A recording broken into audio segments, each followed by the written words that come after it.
Stephen King's greatest legacy isn't found in the pages of his books or on the silver screen.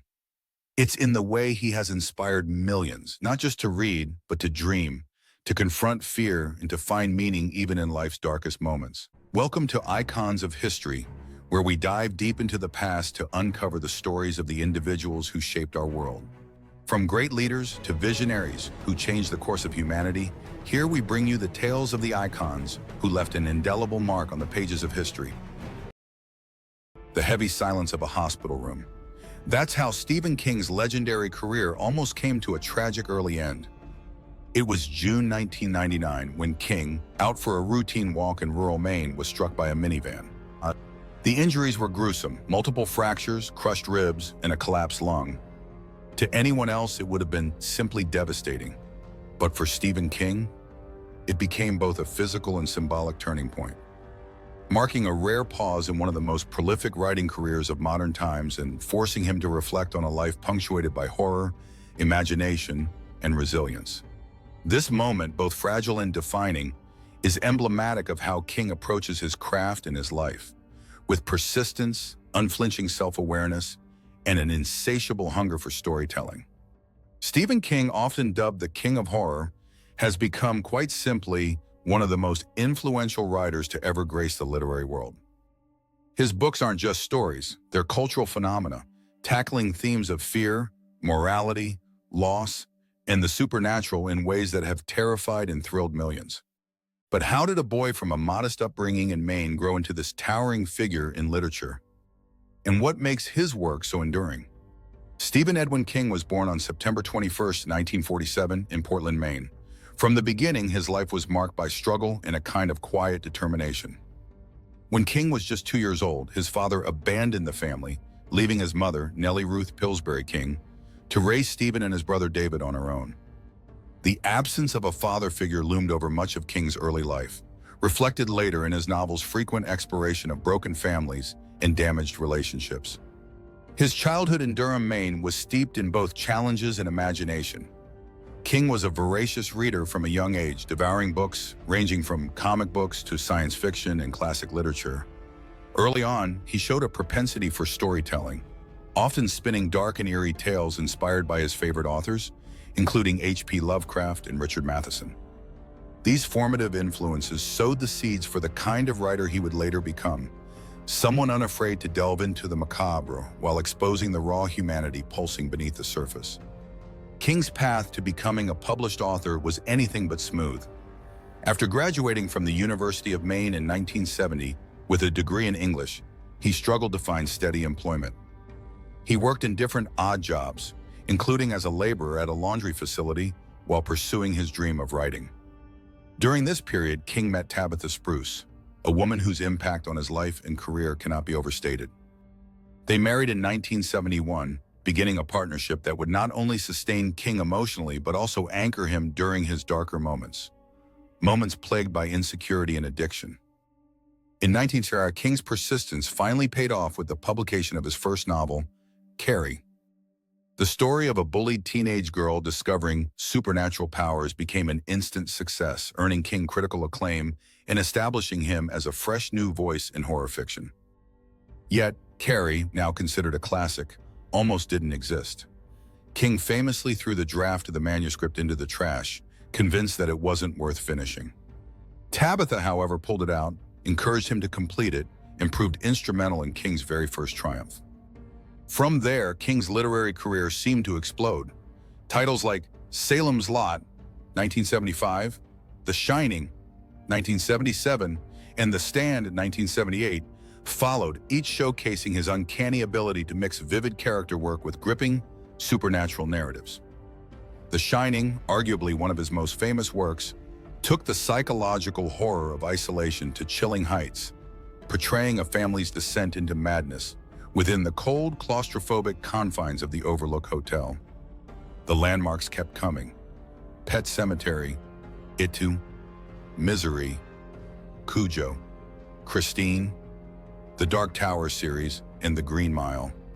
With over 60 novels, 200 short stories, and screen adaptations to his name, King remains a master storyteller whose output continues to defy expectations. Yet Stephen King is more than just a creator of monsters and nightmares. What elevates his work beyond genre boundaries is his focus on the human condition. Fear may drive his narratives, but it's the people within those stories that linger with readers long after the final page. Take, for example, King's children. Whether fighting an ancient evil in It or succumbing to supernatural forces in Pet Sematary, his young protagonists are often a reflection of innocence lost, a recurring theme through much of his writing. King delves deep into emotional trauma, loss, regret, and even redemption in ways that make his stories feel relatable, even amid their most fantastical elements. However, King's success didn't come without personal and professional struggles. The most notorious of these was his battle with addiction during the 80s. By his own admission, King had spiraled into alcoholism and drug dependency, often relying on substances to power through his demanding schedule. King later confessed that he barely remembered writing some of his novels during this time, including Cujo. The intervention from his family, who gathered to confront him with the physical evidence of his addiction, marked a turning point. With their support, King entered a recovery, emerging sober and determined, and arguably more focused as a writer. As King's influence grew, so did his impact, not just on literature but on popular culture as a whole. Hollywood embraced his stories, turning novels into iconic films like The Dead Zone, Misery, Stand By Me, The Shawshank Redemption, Caution It. Directors from Stanley Kubrick to Frank Darabont found gold in King's prose. Though not every adaptation captured King's vision, Kubrick's adaptation of The Shining, for instance, remains divisive, celebrated by critics but critiqued by King himself for straying too far from the novel's core themes of family and morality.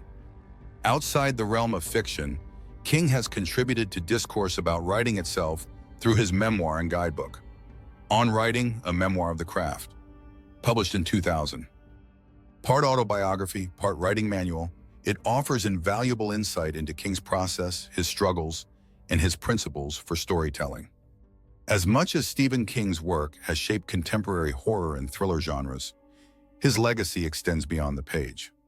He is a vocal advocate for creative freedom and social justice, using both his writing and his platform to address issues including poverty, education reform, and freedom of speech. He and Tabitha established the Stephen and Tabitha King Foundation, which has donated millions to libraries, fire departments, schools, and other organizations in Maine and beyond. Moreover, King has shown that horror isn't limited to ghosts or gore.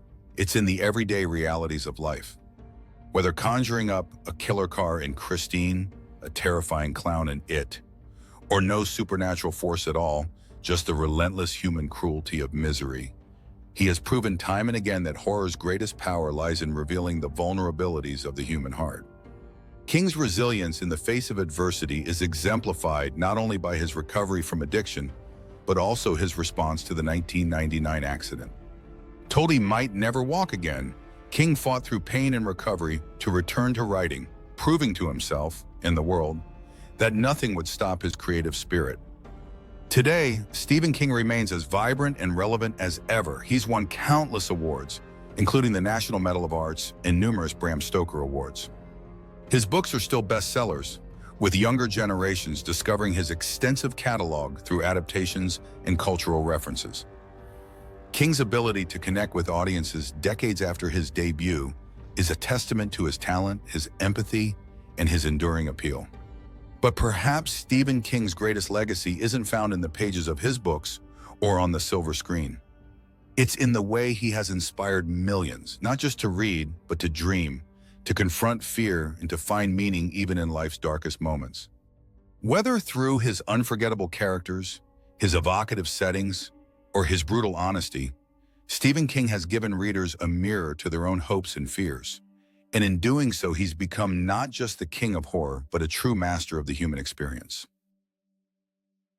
Thank you for joining us on this journey through time with icons of history. If you enjoyed the story, don't forget to subscribe and hit the notification bell to stay updated with our latest videos. See you next time as we explore more icons who made history.